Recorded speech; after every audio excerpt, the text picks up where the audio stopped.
자, 질문 하나 드리고 말씀 시작하겠습니다. 사랑하는 성도 여러분, 여러분에게 예배는 어떤 의미가 있으십니까? 저는 이 부분에 대해서 항상 동일하게 자주 말씀드리고 있습니다. 교회가 존재하는 이유 중에 가장 첫 번째 이유를 꼽으라고 한다면 저는 무조건 예배입니다. 예배뿐만 아니라 교회에는 여러 가지 사명들이 있습니다. 선교도 있고, 교육도 있고, 봉사도 있고, 그리고 교제도 있습니다. 이 예배를 포함한 이 모든 것들을 교회의 사명이라고 부릅니다. 이것들 중에 어떤 하나도 중요하지 않은 것은 없습니다. 다 중요합니다. 그러나 그 중에서도 가장 중요한 것, 가장 첫 번째, 저는 무조건 예배라고 믿습니다. 제가 믿는 하나님은, 우리가 믿는 하나님은, 성경에 나타난 하나님은 예배받기를 기뻐하십니다. 뿐만 아니라 우리 신앙생활에 있어서 가장 첫 번째도 저는 예배라고 믿습니다. 예배가 가장 중요합니다. 우리가 한동안 삶의 예배라는 말을 정말 많이 썼었습니다. 절대적으로 우리가 고민해 봐야 되는 부분입니다. 정말 중요한 이야기죠. 그런 이야기가 있더라고요. 진정한 예배는 예배당 문을 열고 나서면서부터 시작이 된다. 누가 처음 이야기한 건지는 모르겠지만 정말 멋진 말이죠. 그런데 우리가 예배를 하나님께 제대로 드린 후에 예배당 문을 열고 나갈 때 예배가 시작되는 겁니다. 다음 예배까지 삶의 예배로, 삶으로 예배를 준비하는 겁니다. 우리가 공적인 예배를 온전히 드리지도 못하면서 삶으로만 예배를 드린다, 그런 건 없습니다. 하나님을 예배하는 것을 대신할 수 있는 삶의 그 어떠한 행위도 저는 존재하지 않는다고 믿습니다. 잘 생각해 보시기 바랍니다. 주일 예배를 드리지 않아도 되는 삶으로 드리는 예배가 도대체 뭡니까? 그런 건 없습니다. 대부분은 예배에 실패한 사람들이, 예배가 귀찮은 사람들이 핑계대는 이야기죠. 그리고 제가 볼 때 공예배가 무너진 다음에 삶으로 드리는 예배 가운데 하나님을 온전히 찬양하고 예배하는 사람을 저는 사실 본 적은 없습니다. 삶으로 드리는 예배는 왜 강조하느냐? 보통의 사람들이 예배는 신실하게 드리지만 예배당 문 밖을 나가면 그 삶이 예배와는 전혀 다른 모습이기 때문에 삶의 예배를 강조하는 거지, 공예배를 포기하고 삶으로 예배를 드려도 된다는 이야기는 아닙니다. 그래서 한번 곰곰이 생각해 보셔야 됩니다. 우리의 예배는 어떨 것 같습니까? 제가 이렇게 질문을 드릴 때 우리 중앙교회 예배를 좀 평가해 주세요라는 이야기가 아닙니다. 설교는 어떻고, 찬양은 어떻고, 예배당 분위기는 어떻고, 그런 거 아닙니다. 내 자신의 예배는 어떠하냐라는 거죠. 오늘 온전히 하나님께 집중하고 계십니까? 하나님의 말씀을 정말 하나님이 내게 주시는 말씀으로 귀 기울이고 계십니까? 우리의 예배의 이 순간들, 그리고 순서 속에 오로지 하나님만 영광 받으시기를 원하며 집중하고 계십니까? 그래야 됩니다.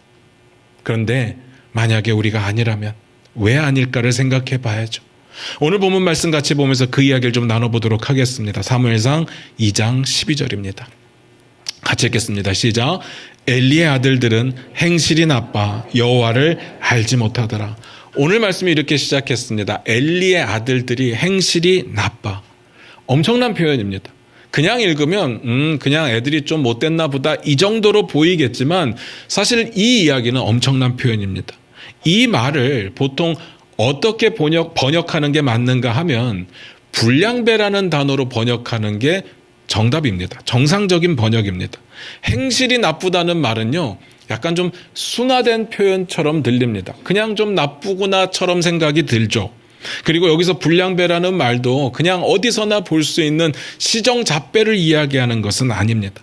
여기서 말하는 이 행실이 나쁜, 다시 말해서 불량배로 번역이 되어야 되는 이 단어는 하나님의 통치 질서를 방해하고 회방하는 하나님의 반대편에 서 있는 그런 악한 사람을 이야기하는 겁니다. 이 부분은 성경을 찾아보는 게 이야기가 좀 더 빠를 것 같습니다. 신명기 13장 13절인데 우리 화면 보시면서 좀 같이 읽도록 하겠습니다. 같이 읽겠습니다. 시작. 너희 가운데서 어떤 불량배가 일어나서 그 성읍 주민을 유혹하여 이르기를 너희가 알지 못하던 다른 신들을 우리가 가서 섬기자 한다 하거든. 우리 방금 읽었던 구절에 불량배라는 말이 나오죠. 이 말이 오늘 본문의 행실이 나빠와 동일한 단어입니다. 동일한 단어를 그렇게 번역을 했어요. 불량배가 보통 어떤 일을 한다고 했습니까? 주민들을 유혹한대요. 유혹하면서 어떤 이야기를 하느냐? 주민들에게 이렇게 말을 한답니다. 너희가 알지 못하는 다른 신들이 있는데 우리가 가서 섬기자. 어떤 내용인지 아시겠습니까? 하나님이 제일 싫어하시는 거죠. 하나님이 제일 싫어하시는 일을 한다는 겁니다. 이 정도가 되어야 불량배로 번역되는 행실이 나쁜 수준이 되는 겁니다. 이런 불량배를 성경은 어떻게 하라고 했는가 하면요. 그 다음 내용입니다. 신명기 13장 15절인데 우리 화면 보시면서 같이 읽겠습니다. 같이 읽습니다. 시작. 너는 마땅히 그 성읍 주민을 칼날로 죽이고 그 성읍과 그 가운데에 거주하는 모든 것과 그 가축을 칼날로 진멸하고 다 죽이랍니다. 다 진멸합니다. 하랍니다. 그러니까 불량배 하나 때문에 거기에 속아 넘어가고 유혹된 사람들이 다 죽게 되는 겁니다. 그러니까 홈리와 비느하스가 행실이 나쁘다는 말은 그냥 어디서나 볼 수 있는 시정잡배가 아니라 하나님 나라를 방해하는 하나님 반대편에 서 있는 정말 악한 사람을 이야기하는 겁니다. 여기까지는 어렵지 않습니다. 그 다음 봅니다. 사무엘상 2장 12절입니다. 다시 읽겠습니다. 시작. 엘리의 아들들은 행실이 나빠 여호와를 알지 못하더라. 엘리의 아들들이 행실이 나쁘다고 했어요. 근데 그 행실이 나쁜 가장 근본적인 이유가 이어서 나오는데 그 이유가 뭐냐? 여호와를 알지 못하더라. 그들의 행실이 나쁜 건 그들이 여호와를 알지 못하기 때문이라는 거거든요. 저는 이 이야기를 들으면서 대번에 그런 생각이 드는 거예요. 여호와를 알지 못하는 사람들이 어떻게 제사장 직분을 감당할 수 있었을까? 사무엘상 1장 3절에 보면요. 사무엘이 태어나기 전에도 이들은 이미 제사장이었습니다. 근데 이들에 대해서 성경이 뭐라고 소개를 하는가 하면 여호와를 알지 못한다. 아니 제사장인데 어떻게 여호와를 알지 못하고 제사장직을 감당할 수 있었을까? 신기하지 않습니까? 그러면 여호와를 알지 못한다는 게 단순히 우리가 생각하는 여호와에 대한 정보나 지식이 부족하다는 이야기는 아닐 겁니다. 그 의미가 무엇인지를 먼저 고민해 봐야 될 것 같습니다. 사무엘상 2장 13절부터 14절을 같이 읽습니다. 같이 읽겠습니다. 시작. 그 제사장들이 백성에게 행하는 관습은 이러하니 곧 어떤 사람이 제사를 드리고 그 고기를 삶을 때 제사장의 사환이 손에 세 살 갈고리를 가지고 와서 그것으로 냄비에나 솥에나 큰 솥에나 가마에 찔러 넣어 갈고리에 걸려 나오는 것은 제사장이 자기 것으로 가지되 실로에서 그곳에 온 모든 이스라엘 사람에게 이같이 할 뿐 아니라. 그 제사장들 홈리와 비느하스가 백성들에게 행하는 관습이 이랬답니다. 이 관습이라는 단어가 정말 중요해요. 우리가 생각하는 관습과 어떻게 다른지를 좀 보시기 바라요. 이 그들이 여호와를 알지 못한다는 이 말이 이 관습이라는 단어를 통해서만 이해할 수 있는 겁니다. 우리가 보통 관습이라고 말할 때는 어떤 의미입니까? 오랫동안 그렇게 해왔던 것들, 제사장의 관습이라고 한다면 성문화되지는 않았지만 제사장이라면 전통적으로 오랫동안 누구나 의례껏 그렇게 해왔던 것들을 우리는 관습이라고 부릅니다. 그러면 제가 어떻게 다른지 보자고 했잖아요. 홈리와 비느하스의 관습은 어떻게 달랐는지를 보도록 하겠습니다. 홈리와 비느하스가 뭘 했다고요? 4가지 관습으로 볼 텐데요. 첫 번째 관습입니다. 방금 읽었던 구절에 나와요. 어떤 사람이 이렇게 시작을 하죠. 이 어떤 사람을 예배자라고 부르겠습니다. 어떤 예배자가 제사를 드리고 나서 그 제물을 가지고 고기를 삶을 때 제사장의 사환이 갈고리를 가지고 와서 삶고 있는 냄비나 솥에나 큰 솥에나 가마에다가 넣고 허우적거리는 겁니다. 그러다가 걸려서 나오는 고기를 제사장의 것으로 삼았다라는 뜻입니다. 원래 제사장은요, 제사를 집례하고 나면 자기의 소득을 얻게 되어 있습니다. 그러니까 제물의 고기를 가져가는 것은 전혀 이상한 건 아닙니다. 제사장들에게 보장된 거예요. 그런데 방법이 틀렸습니다. 삶고 있는 솥에 갈고리를 찔러서 걸려 나오는 것 아무거나 가져간다? 말이 안 되는 겁니다. 그래서 이 부분에 대해서 성경에 나와 있는, 율법에 나와 있는 그 법을 한번 찾아보도록 하겠습니다. 레위기 7장 34절인데 우리 화면 보시면서 같이 읽을게요. 같이 읽겠습니다. 시작. 내가 이스라엘 자손의 화목제물 중에서 그 흔든 가슴과 든 뒷다리를 가져다가 제사장 아론과 그의 자손에게 주었나니 이는 이스라엘 자손에게서 받을 영원한 소득이라. 제사장들에게 주어진 고기는 어떤 부분이라고요? 가슴과 뒷다리. 이것을 제사장들에게 영원히 줬다고 이야기를 합니다. 그러니까 제사장들은 분명히 제사 속에서 받을 수 있는 소득과 특혜가 있었습니다. 그러니까 우리 생각과 좀 다를 수 있습니다. 제사장들은 무조건 가난해야 된다, 금욕생활해야 된다, 그렇지 않습니다. 제사장들도 누리는 특혜가 굉장히 많았습니다. 물론 신약시대는 잘못된 특혜를 누렸지만 구약시대만 해도 누리고 있는 특혜들이 있었습니다. 잘 보시기 바랍니다. 그런데 홈리와 비나스가 어떻게 했느냐? 사환을 시켰습니다. 그리고 갈고리로 고기를 찍어서 걸리는 걸 가져갔다고 되어 있습니다. 이게 무슨 뜻일까요? 두 가지 해석이 있습니다. 첫 번째는 뭔가 하면요. 여러분 룰렛 아십니까?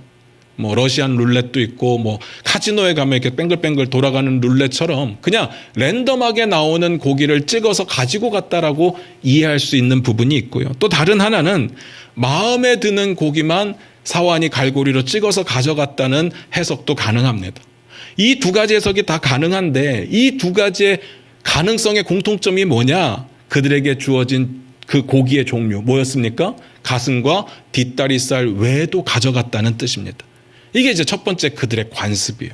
두 번째 관습은요. 사무엘상 2장 15절입니다. 같이 읽겠습니다. 시작. 기름을 태우기 전에도 제사장의 사환이 와서 제사 드리는 사람에게 이르기를 제사장에게 구워드릴 고기를 내라. 그가 내게 삶은 고기를 원하지 아니하고 날 것을 원하신다 하다가 원래 율법은 어떻게 되는가 하면요. 제물을 잡고 제물의 피와 기름을 구분합니다. 그래서 피는 뿌리고 기름은 태웁니다. 그 다음에 가슴과 뒷다리살이 제사장들에게 주어지게 되어 있어요. 근데 지금의 상황은 뭡니까? 제사장의 사환이 제사 드리기 전에 미리 와서 예배자에게 이렇게 이야기를 했다는 겁니다. 지금 제사장님께 고기를 올려드려야 되니까 구워서 먹을 수 있는 고기를 달라. 우리 제사장님은 입이 까다로워서 삶은 고기는 안 먹는다라고 했다는 거죠. 이게 무슨 이야기냐? 제사를 드릴 때 기름을 빼는데 그 기름 빼기 전에 구워 먹으면 맛이 있을 수밖에 없는 기름진 고기를 달라는 이야기입니다. 사실 고기가 구워 먹을 때 기름이 하나도 없으면 맛은 없죠. 사람마다 삶은 고기를 좋아하시는 분도 있겠지만 대부분은 약간의 기름이 있어야 맛있잖아요. 그걸 달라는 이야기입니다. 그런데요, 하나님의 법이 어떤지를 봐야죠. 제사장이 원한다고 다 줄 수 있는 것은 아니니까 레위기 7장 25절을 같이 읽겠습니다. 화면 보시면서 같이 읽습니다. 시작. 사람이 여호와께 화제로 드리는 제물의 기름을 먹으면 그 먹는 자는 자기 백성 중에서 끊어지리라. 무슨 말인지 아시겠죠? 안 되는 겁니다. 그런데 기름진 고기를 구워 먹고 싶으니까 기름 빼기 전에 내놔라 라고 이야기를 합니다. 이게 그들의 두 번째 관습이었습니다. 세 번째 관습입니다. 사무엘상 2장 16절입니다. 같이 읽겠습니다. 시작. 그 사람이 이르기를 반드시 먼저 기름을 태운 후에 내 마음에 원하는 대로 가지라 하면 그가 말하기를 아니라 지금 내게 내라. 그렇지 아니하면 내가 억지로 빼앗으리라 하였으니. 여기서 그 사람은 아까 말씀드렸던 예배자예요. 제사장이 지금 이야기를 하는 게 아니라 예배자가 말하고 있는 겁니다. 예배자가 뭐라고 이야기를 했다고요? 먼저 기름에 태운 후에 가져가는 게 맞습니다. 제사장이 워낙 헛소리를 하니까 지금으로 따지면 평신도가 담임 목사에게 이야기를 하는 겁니다. 당신이 틀렸습니다. 하나님의 말씀에는 먼저 기름을 태워야 된다고 되어 있습니다. 율법을 알려주는 거죠. 그런데요, 사환이 그 이야기를 듣고 뭐라고 한다고요? 안 주면 억지로 빼앗겠다. 이건 깡패죠. 이 정도면 조폭 아닙니까? 우리로 따지면요, 교회 가운데 헌금을 못 하시는 분들에게 설교자가 앞에서 막 저주하고 뭐라고 하는 것과 똑같은 이야기입니다. 억지로 빼앗는 게 어디 있겠습니까? 그리고 네 번째, 오늘 본문에는 나오지 않지만 그 뒤에 나오는 관습이 하나 더 있는데요. 사무엘상 2장 22절입니다. 같이 읽겠습니다. 시작. 엘리가 매우 늙었더니 그의 아들들이 온 이스라엘에게 행한 모든 일과 회막문에서 수종드는 여인들과 동침하였음을 듣고, 회막문에서 수종드는 여인들과 동침을 했답니다. 말도 안 되는 이야기죠. 그런데 그들은 동침했습니다. 어떻게 이게 가능하냐? 관습이라서 가능하다는 이야기예요. 그러면 우리가 생각하는 관습하고는 그들이 생각하는 관습이 완전히 달랐습니다. 우리가 생각하는 건 뭐라고요? 오랜 전통으로 제사장이라면 의례껏 그렇게 해왔던 것들, 그게 관습이라고 했는데 지금 홈리와 비느하스가 관습으로 하고 있는 일들은 백성들 위에 군림하면서 백성들을 착취하는 일종의 폭력과도 같은 파워였습니다. 힘이었습니다. 그럴 힘을 제사장들이 갖고 있었다는 이야기입니다. 그게 그들의 관습이죠. 그러니까요, 잘 보셔야 됩니다. 이야기의 흐름을 잘 보세요. 결론적으로 여호와를 알지 못한다는 말은 무슨 뜻이냐? 하나님에 대한 정보가 없다는 이야기가 아니에요. 하나님에 대한 지식이 없다는 이야기가 아닙니다. 오히려 하나님을 배웠잖아요. 하나님의 말씀을 공부했잖아요. 그 말씀을 가지고 우매한 백성들을 속여 먹어서 자기들이 원하는 유익을 취했다는 이야기입니다. 하나님과는 전혀 상관없는 일, 하나님의 뜻과는 전혀 상관없는 행동들을 그들이 해왔다는 겁니다. 그래서 성경은 그들을 향해서 하나님을 모른다라고 이야기를 하는 거예요. 잘 들으셔야 됩니다. 성경에서 말하는 하나님을 안다는 말의 뜻이 뭐냐? 하나님과의 깊은 관계를 기본으로 하고 있습니다. 그 깊은 관계의 바탕 위에 하나님의 뜻에 맞추어서 우리의 사고와 행동을 한다는 뜻이거든요. 한마디로 말씀드리면 하나님을 안다는 건 하나님의 뜻과 우리의 삶이 어울린다는 이야기입니다. 그러면 하나님을 아는 거예요. 기도도 보통 하나님의 뜻에 어울려야 되잖아요. 우리가 기도를 마무리할 때 뭐라고 이야기를 합니까? 예수님의 이름으로 기도드립니다. 아멘. 이건 기도할 때 해야 되는 주문이 아닙니다. 예수님의 이름에 어울리는 기도가 되기를 원합니다 라는 뜻입니다. 예수님의 이름은 예수님 자신을 말하는 겁니다. 그러니까 예수님의 뜻, 예수님의 가르침, 예수님이 삶으로 보여주셨던 그 본에 어울리는 기도가 되기를 원합니다 라는 뜻이에요. 그러니까 하나님을 안다는 것은요, 하나님의 뜻에 맞추어서 생각할 수밖에 없고 하나님의 뜻에 맞추어서 행동할 수밖에 없는데, 지금 이 상황은 이들의 모습을 보니까 전혀 하나님의 뜻과는 어울리지가 않습니다. 오직 자기의 유익을 위해서만 행동하고 생각하고 있죠. 그래서 성경은 뭐라고 했다고요? 그들이 여호와를 알지 못한다. 솔직히 말씀드릴게요. 여호와를 제대로 알면요, 이렇게 행동하지 못합니다. 하나님을 우리가 진짜로 알면 하나님을 두려워서라도 이렇게 행동할 수가 없습니다. 어떻게 재물에 손을 댑니까? 법이 분명히 있는데 어떻게 재물에 자기가 원하는 것에 손을 댈 수 있습니까? 말이 안 되죠. 어떻게 회막에서 일하는 여인들에게 손을 대겠습니까? 어떻게 이게 가능해요? 말이 안 되죠. 정말 속된 표현으로 미친 거죠. 이게 하나님이 두려우면 이렇게 못한다니까요. 그러니까 성경은 뭐라고 했다고요? 그들이 여호와를 알지 못했다. 기가 막힙니다. 그래서 결론입니다. 제가 처음 그런 질문을 드렸어요.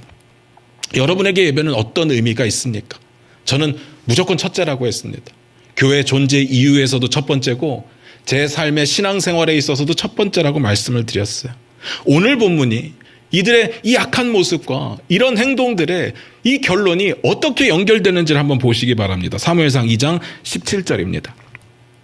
같이 읽겠습니다. 시작. 이 소년들의 죄가 여호와 앞에 심히 크면 그들이 여호와의 제사를 멸시함이었더라. 뭐라고요? 그들이 여호와의 제사를 멸시함이었더라. 우리가 봤던 맨 첫 구절에 뭐라고 나왔습니까? 그들이 행실이 나빠. 그 이유가 뭐라고요? 여호와를 알지 못하였더라. 그리고 우리가 알지 못하는 그 행동들을 쭉 봤죠. 그 모든 행동들이 어디로 연결이 되느냐? 여호와를 향한 제사를 멸시함이었더라의 모습으로 연결이 됩니다. 무슨 뜻인지 아시겠습니까? 그들의 제사가 무너져 버린 건 여호와를 알지 못하기 때문입니다. 이걸 바꿔서 말씀드릴까요? 우리가 여호와를 알지 못하면 우리의 예배가 무너지기 시작한다는 뜻입니다.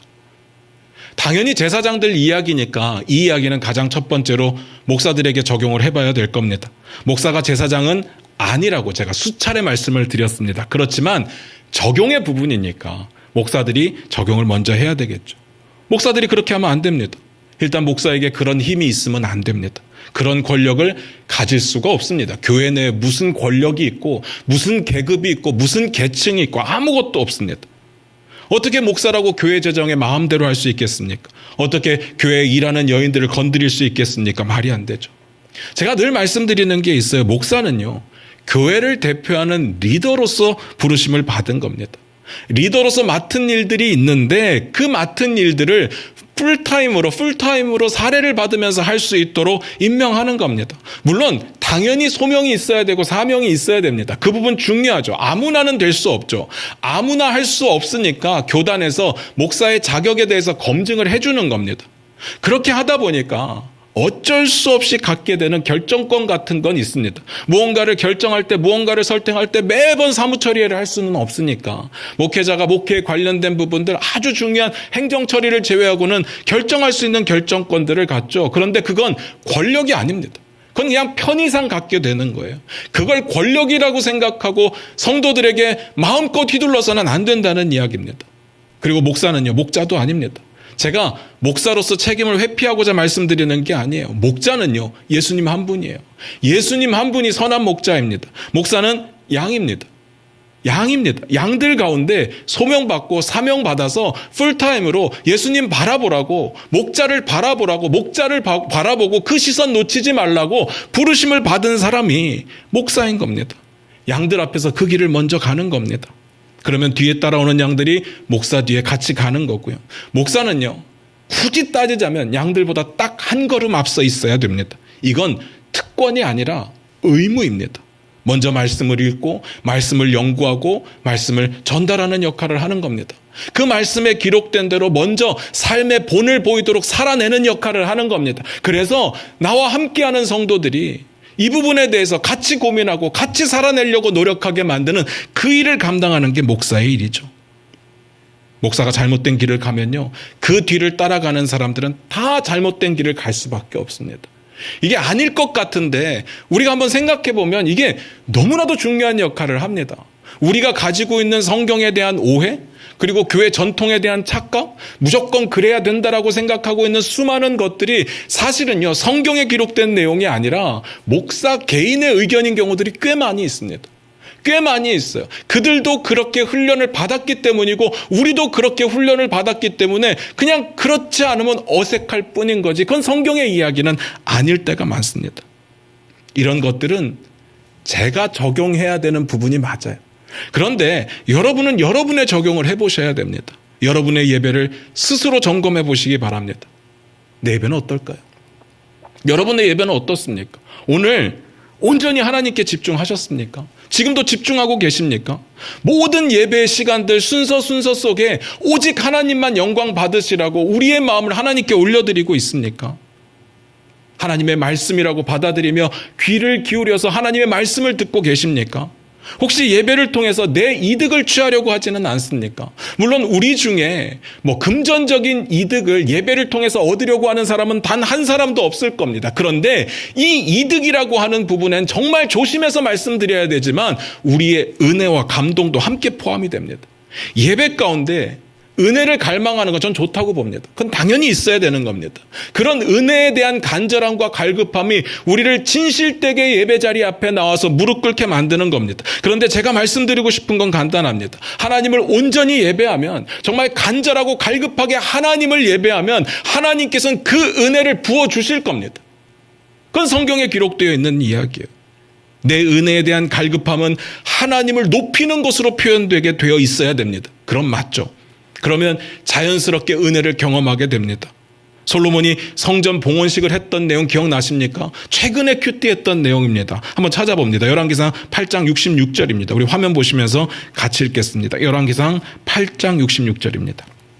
같이 읽겠습니다. 시작. 8째 날에 솔로몬이 백성을 돌려보내매 백성이 왕을 위하여 축복하고 자기 장막으로 돌아가는데 여호와께서 그의 종 다윗과 그의 백성 이스라엘에게 베푸신 모든 은혜로 말미암아 기뻐하며 마음에 즐거워하였더라. 이게 성전 봉헌식에 나온 이야기라고 말씀드렸잖아요. 정말 최선을 다해서 성전을 지었고 정말 최선을 다해서 성전 봉헌의 예배를 올려드렸습니다. 그리고 나서 다 끝났어요. 8째 날 되는 날에 다 돌려보냈습니다. 다 돌려보는데 백성들이 어떻게 하느냐? 솔로몬을 축복합니다. 솔로몬을 축복하고 그 감사의 마음으로 돌아가는데 하나님께서 다윗의 집안에 베풀었던 그 은혜 때문에 그 감정이 기뻐하며 그 마음 가운데 즐거움이 가득했다고 표현하고 있는 겁니다. 진정으로 예배 드리면요, 모든 백성이 예배가 끝났을 때 이런 기쁨과 즐거움을 맞이할 수밖에 없는 거예요. 이게 마땅한 질서입니다. 그런데 은혜와 감동만 바라고 나는 예배하지 않고 하나님을 높이지 않는다면, 나는 예배 중에 아무것도 하지 않고 예배를 그저 보고만 있는 청중이라고 한다면 그 가운데 은혜는 없을 겁니다. 정말 무서운 이야기인데요. 우리의 신앙이 무너지고 있다는 첫 번째 징조가 뭔지 아십니까? 우리의 신앙이 위태위태하다, 우리의 신앙이 지금 힘들다, 그 첫 번째 징조가 뭐냐? 예배가 무너지기 시작합니다. 우리의 예배가 아닌 내 예배가 무너집니다.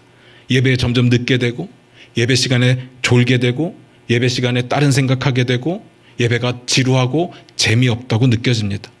그리고 그 다음 스텝이 더 무섭습니다. 누구 탓을 하게 됩니다. 누군가가 마음에 안 들기 시작합니다. 그게 설교자든 찬양 인도자든. 왜 그런지 아십니까? 예배는 누구를 바라보는 겁니까? 하나님을 바라봐야 되는데 우리가 하나님을 보지 않고 사람이 눈에 들어오기 시작한 겁니다. 하나님을 향한 시선을 놓쳐버린 거죠. 그래서 그런 겁니다. 그리고 내가 예배 드린다는 생각을 하지 않습니다. 교회 사역자들이, 순서 맡은 자들이 예배를 드리는 걸 보고 은혜만 받으려고 하는 겁니다. 목적이 바뀌었습니다. 제대로 예배를 드리면 은혜를 받을 수밖에 없는데, 은혜만 바라고 예배 드리지 않으면 그건 하나님이 허락하시는 예배에 성공할 수가 없습니다. 물론 감정적인 만족은 있을 수 있어요. 그러나 하나님이 주시는 그 절대적인 그 기쁨과 즐거움의 마음, 평안함의 마음은 얻을 수가 없습니다. 저는 여러분이요, 하나님이 허락하시는 이 평안함을 경험해 보셨으면 좋겠어요. 이건 그저 인간이 노력해서 가질 수 있는 기쁨과 즐거움과는 비교가 안 됩니다.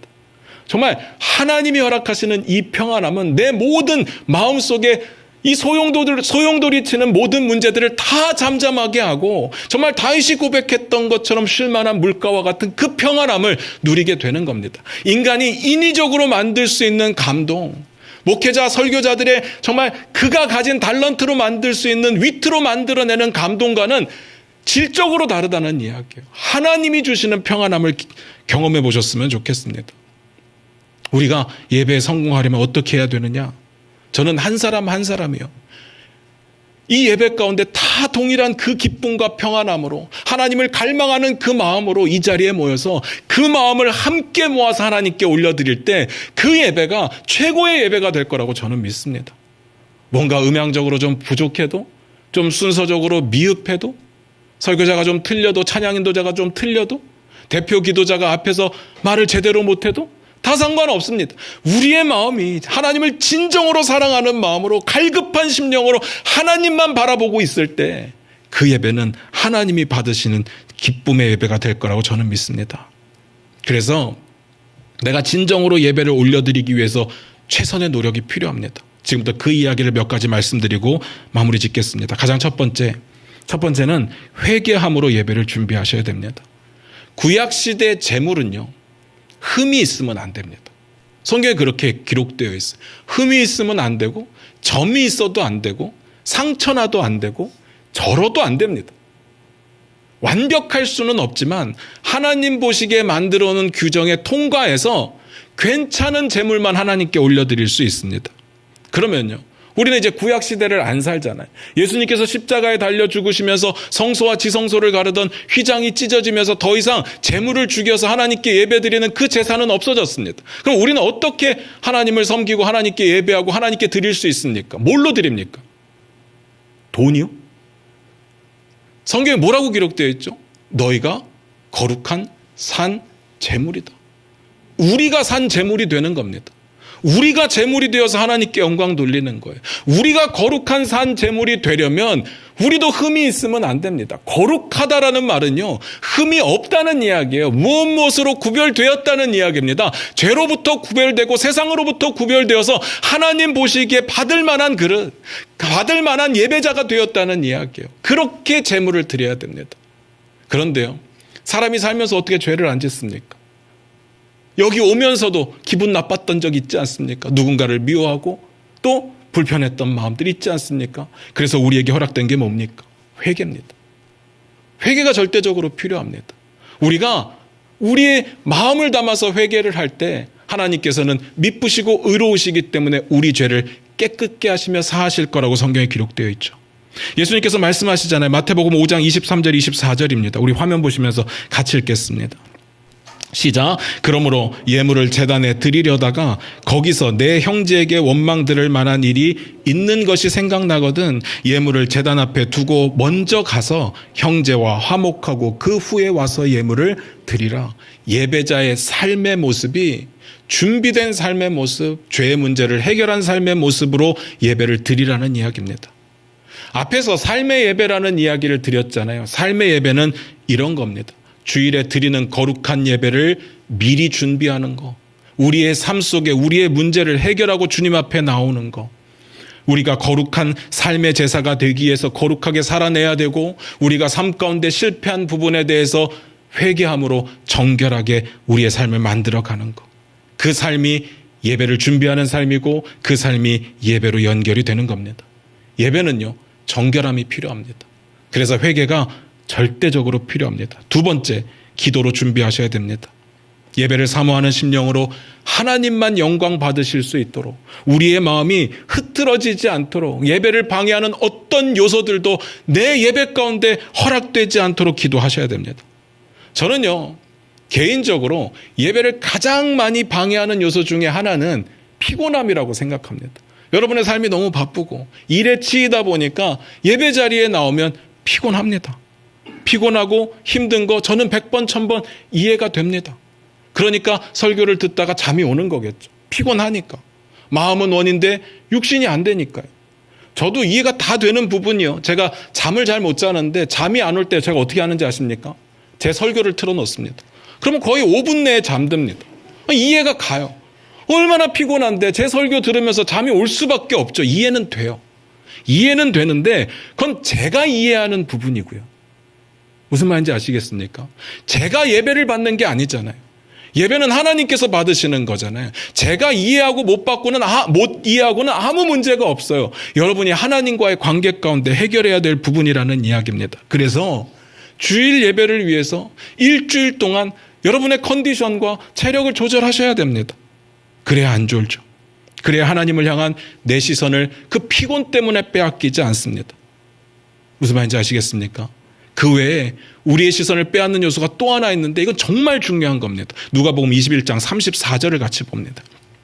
우리 화면 보시면서 같이 읽겠습니다. 같이 읽겠습니다. 시작. 너희는 스스로 조심하라. 그렇지 않으면 방탕함과 술 취함과 생활의 염려로 마음이 둔하여지고 뜻밖의 그날이 덫과 같이 너희에게 임하리라. 예수님께서 항상 기도하고 깨어 있어야 될 것을 말씀하시면서 하셨던 이야기인데 이런 것들이 해결이 안 되면 마음이 둔해져서 덫과 같이 우리 가운데 임한다고 했거든요. 그게 뭐냐면 방탕함이라고 했는데 여러분 방탕하지는 않으시잖아요. 술 취함이라고 했는데 술 취하지는 않으시잖아요. 그런데 정말 마음에 걸리는 부분이 딱 하나 나오는 게 뭔가 하면 생활의 염려입니다. 생활의 염려, 우리가 살면서 겪게 되는 수많은 염려거리들이 우리를 하나님 앞에 집중하지 못하게 만듭니다. 기도를 하고 싶은데 예배를 제대로 드리고 싶은데 눈만 감으면 문제가 생각납니다. 돈이 없는 거, 건강이 부족한 거, 내 주변의 사람들과의 관계에 어려운 부분들, 그리고 미래에 불안한 부분들. 자꾸 그런 것들이 생각나면요, 꼬리에 꼬리를 물고 다양한 생각들이 예배 시간에 떠오르게 되죠. 하나님은 이미 우리의 마음 가운데 안 계십니다. 그러니까요, 기도를 제대로 하고 예배를 주님께 제대로 드리려면 이 염려의 부분을 해결해야 됩니다. 어떻게 해결하느냐? 저는 살면서 염려가 완벽하게 사라지는 사람은 없다고 봐요. 그러나 하나님 앞에 우리의 염려를 맡겨드리고 우리의 삶에서 예배를 방해할 만한 염려의 요소들을 제거하기 위해서 최선을 다해야 됩니다. 하나님께 맡겨드리고 우리가 최선을 다할 때 우리의 마음이 하나님께 드려질 수 있는 겁니다. 하나님만 바라볼 수 있죠. 말씀 마무리 짓겠습니다. 다시 묻고 싶어요. 여러분의 예배를 점검해 보시기 바랍니다. 여러분의 예배는 어떻습니까? 오늘 1시간 드리는 이 예배 가운데 하나님만 집중하셨습니까? 정말 딴 생각 안 들고 내가 하나님을 높이는 거니까, 내가 하나님을 예배하는 거니까 오직 모든 순서 속에서 하나님만 영광 받기를 원하셨습니까? 어떠셨습니까? 예배의 포커스가 맞추어진 삶을 한 주 동안 살아내셨습니까? 그래서 어제 저녁에 처절하게 몸부림치며 회개하며 주님 앞에 나올 때 정결하고 거룩한 모습으로 나와서 하나님 예배 올리는 이 시간을 하나님 받아주시옵소서라는 심정으로 앉아 계셨습니까? 어떻습니까? 여러분 거룩하게 구별되셨습니까? 정결한 마음으로 오셨습니까? 질문 좀 바꿔드릴게요. 내 영적인 상태가 우리의 예배를 점검해 볼 때 어느 정도일 것 같습니까? 제가 앞에서 말씀드렸습니다. 하나님을 알지 못할 때 가장 첫 번째로 드러나는 첫 번째 징조가 뭐냐? 예배가 무너지기 시작한다고 했습니다. 우리의 예배는 어떻습니까? 내 신앙의 상태가 건강하여 예배를 통해서 우리의 마음이 온전히 하나님께 드려지고 있습니까? 그랬으면 좋겠습니다. 다음 주에 여러분들을 뵐 때는요, 정말 여러분들의 얼굴이 해같이 빛나며 거룩하고 정결한 모습으로 이 자리에 나와서 기쁨과 감격으로 하나님께 올려드리고 사람이 주는 인위적인 감동이 아니라 하나님께서 허락하시는 그 평안함과 기쁨과 즐거움을 잔뜩 누리고 돌아가실 수 있는 저와 여러분이 되셨으면 좋겠습니다. 기도하겠습니다.